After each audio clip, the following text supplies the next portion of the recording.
Olá, seja muito bem-vindo a esse vídeo. Estou gravando esse vídeo para apresentar para os meus alunos, porque o foco aí no terceiro bimestre é na procura de palavras no dicionário.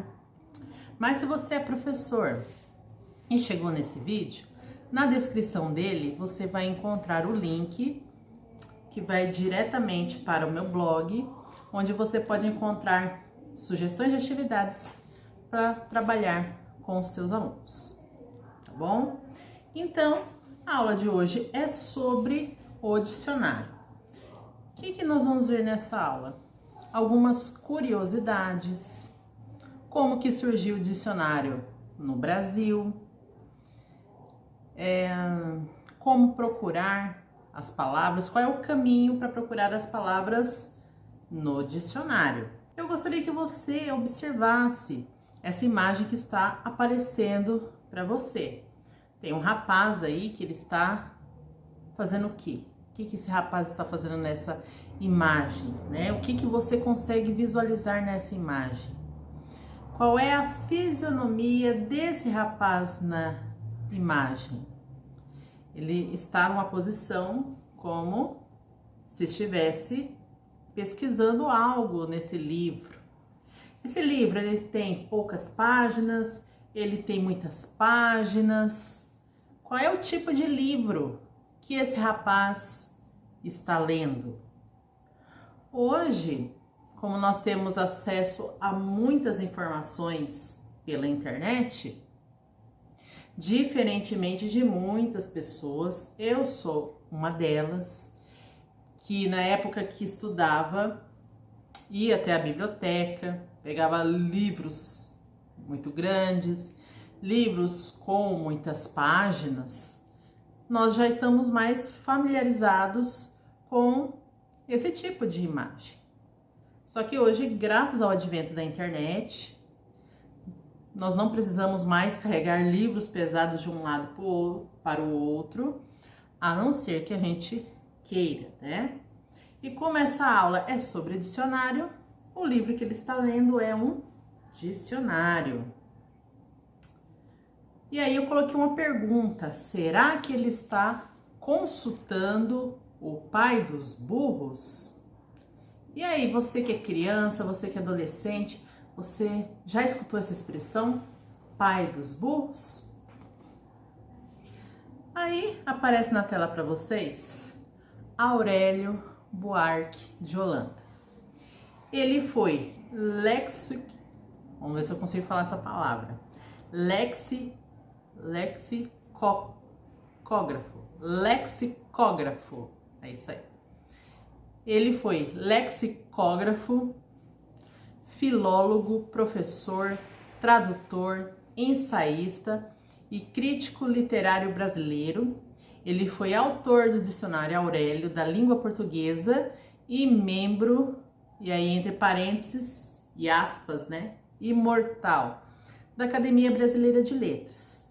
Então você deve estar se perguntando, o que é um lexicógrafo? O que essa pessoa faz? Bom, é o profissional que organiza, que monta dicionário. Filólogo é aquela pessoa que realiza o estudo da linguagem em fontes históricas escritas. E falando um pouco sobre a Academia Brasileira de Letras, ela foi criada pelo escritor Machado de Assis em 1897, com o objetivo de tratar e cuidar das questões relativas à língua e à literatura no Brasil. E aí uma breve história de como surgiu o dicionário no Brasil. O pai de Aurélio, ele era fabricante de carroças e ele era muito elogiado pelos clientes, pelo seu trabalho, né? E muitos desses clientes, muitas vezes, não tinham palavras para poder elogiar o seu trabalho. Já viu aquela pessoa que fica sem palavras? Olha, tô sem palavras, não sei nem o que dizer. Muitos desses clientes acabavam sem ter palavras para se expressar. E Aurélio, ainda menino, começou a escrever no caderno palavras que ele poderia dar como sugestão a esses clientes para que eles elogiassem o trabalho do pai. E aí ele foi anotando vários sinônimos. O Aurélio, ele nasceu lá em Alagoas, numa cidade chamada Passo do Camaragibe, no dia 3 de maio de 1910, e ele foi professor desde os 14 anos. Ele também foi advogado. E aí ele mudou para o Rio de Janeiro e se tornou professor do colégio mais antigo do Brasil, o Colégio Dom Pedro II. E ele lecionou até os 70 anos e foi um notável tradutor do francês, espanhol e italiano. E ele faleceu em 28 de fevereiro de 1989. E aí lembra que eu fiz a pergunta, será que esse rapaz está consultando o pai dos burros? Por que essa expressão pai dos burros? Bem, essa expressão ela já não é mais usada hoje, ela caiu em desuso, mas antigamente os adultos usavam muito essa expressão, principalmente quando perguntava qual é o significado de determinada palavra, e aí outra pessoa falava, olha, consulte o pai dos burros. Pai dos burros, dicionário. Por que pai dos burros? Porque quem criou o dicionário Aurélio, o seu pai, ele fazia carroças, então fizeram aí uma analogia a isso para dizer que o dicionário era o pai dos burros, né? E na realidade, né, a gente nem pode usar até essa expressão de uma forma pejorativa, porque se você procura o significado de uma palavra, você vai aumentar o seu conhecimento. Então, é até ruim, chato usar, né, essa expressão aí, pai dos burros. E agora eu vou falar para vocês algumas curiosidades da língua portuguesa, tá? Aí na tela aparece para vocês algumas palavras que não têm tradução literal em outras línguas. Saudade, cafuné, farofa, malemolente e malandro. Então essas palavras não têm o seu equivalente, por exemplo, no inglês, ou no francês, ou no coreano. Mas eles usam palavras que podem até mesmo se aproximar, que têm um significado um pouco parecido, mas não é a mesma coisa. Para você poder entender um pouco, por exemplo, se eu falar para vocês a cor preta, né? Preta. Se eu perguntar para vocês preto em inglês, vocês vão dizer que é black, né? Então, nós já sabemos que black é preto. Mas se eu falar assim, e saudade em inglês? Não tem. E aí tá aparecendo para vocês na tela a maior palavra da língua portuguesa, que tem 46 letras. Pneumo ultramicroscópico silicovulcano coniótico. Um palavrão. Qual é o significado dessa palavra? O significado dessa palavra é o seguinte: é aquela pessoa que contraiu uma doença chamada pneumo ultramicroscópico silicovulcano coniose, que é causada pela aspiração de cinzas vulcânicas. E aí, você consegue falar essa palavra sem travar sua língua? Comenta aqui embaixo no vídeo que eu quero saber. E como a língua ela é viva, ela sempre vai mudando. Palavras que eram usadas antigamente, elas vão se perdendo e vão surgindo outras, muitas vezes com o mesmo sentido. Então a língua portuguesa ela está em mutação. Sempre surgem palavras novas, novas expressões. Aí na tela eu coloquei 3 palavras que hoje quase não usam, ou quem usa são pessoas muito antigas. Por exemplo, quiprocó. Qual é o seu significado? É confusão. Chumbrega. Seu significado estranho, feio. Carraspana. Seu significado bebedeira. E nós podemos também elencar diversas palavras que hoje nós usamos, que foram agregadas à língua portuguesa. Por exemplo, quem usa o Twitter quando vai colocar ali uma mensagem, não é mensagem, é um tweet. Então aí vai surgindo outras palavras, outras expressões que vão se agregando aí à língua portuguesa. E aí vem a pergunta: como procurar palavras no dicionário? Aí eu coloquei 3 dicas. A primeira, você precisa dominar a ordem alfabética, porque as palavras que estão no dicionário, elas estão ali nessa ordem para facilitar a busca. Então, se você conhece A, B, C, D e assim sucessivamente, fica mais fácil para você encontrar uma palavra no dicionário. Então, se eu perguntar para você, procura lá no dicionário a palavra boi. Então, você já vai lá na parte do dicionário que tem as palavras que começam com a letra B. Chegou nessa parte das palavras que começam com a letra B, qual é a palavra, qual é a letra seguinte? É o O. Então, lá dentro do B, você vai lá na lista onde começam as palavras com bo.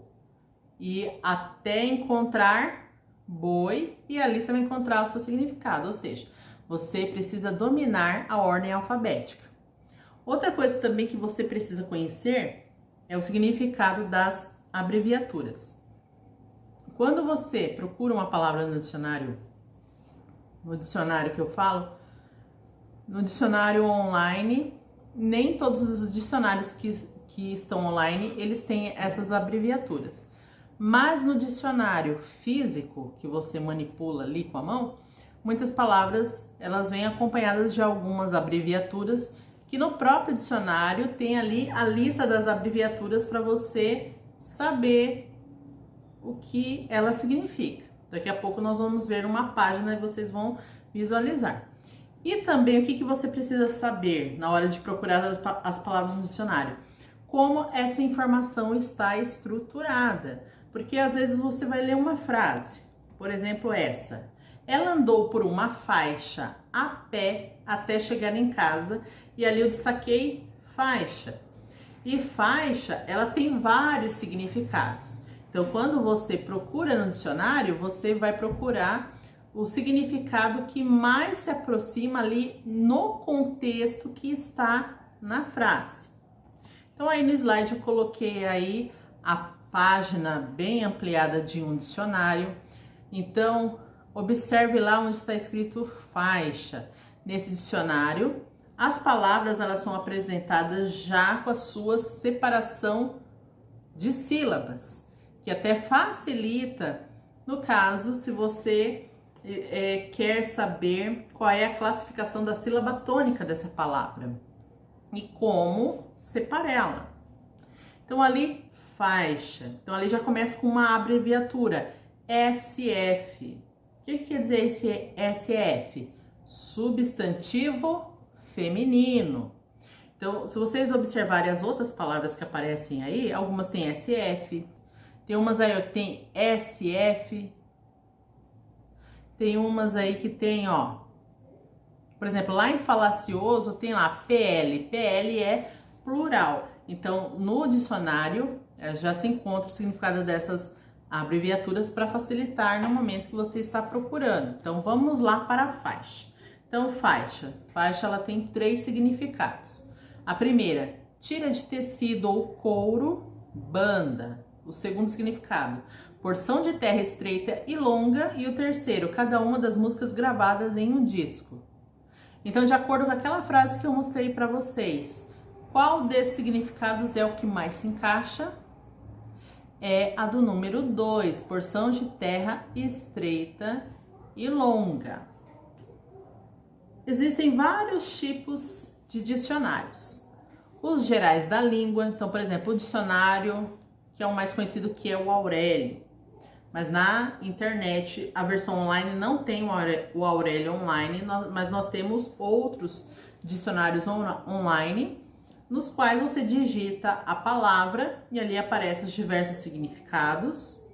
E aí o dicionário também que você tem em casa. Temos também os dicionários etimológicos, que são aqueles que fornecem a origem de cada palavra através da sua formação e evolução. Nós temos dicionários de sinônimos e antônimos. Então, nesses dicionários, se você quiser, por exemplo, eu quero saber qual é o antônimo de claro, você vai procurar lá no dicionário e vai estar lá. O antônimo de claro é escuro.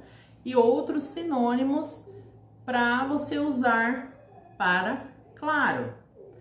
Temos também os dicionários analógicos, que são aqueles que reúnem palavras por campo semântico. O que isso quer dizer? Por exemplo, nesse dicionário analógico, você vai procurar, por exemplo, a palavra mãe. E quando você chega lá no mãe, vai mostrar todas as palavras que aparecem dentro desse campo semântico. Mãe solteira, mãe da terra, mãe natureza, mãe d'água. Então é dessa forma que funciona esse tipo de dicionário. Nós temos também os dicionários temáticos. Por exemplo, dicionário jurídico é aquele dicionário que é voltado para quem estuda leis, para quem vai se formar como advogado, juiz. É lá, dicionário dos nomes, que é o dicionário que você vai procurar qual é o significado do seu nome. Todo mundo tem um nome. E você sabia que o seu nome tem um significado? Eu já andei pesquisando o significado do meu nome e eu fiquei surpresa. Eu vi que o primeiro que eu consultei há muitos anos atrás, as informações me fizeram chorar, mas hoje eu fiquei feliz com o significado do meu nome, tá? Temos também dicionários de abreviaturas, ou seja, você quer saber qual é o significado da abreviatura CEP. E aí você vai consultar esse dicionário e vai estar lá, CEP, Código de Endereçamento Postal. E nós também temos o dicionário bilíngue, que é aquele que você leva para a escola, tem lá português-inglês, inglês-português, português-espanhol, espanhol-português. Então esses aí são alguns que eu elenquei para trazer para esse vídeo. Bom, se você curtiu esse vídeo, eu quero que você deixe aí um joinha, comenta aqui o que você achou. Se tem mais alguma informação sobre dicionário que por acaso eu não comentei aqui, comenta aqui embaixo que eu quero saber, tá bom? Até a próxima e tchau!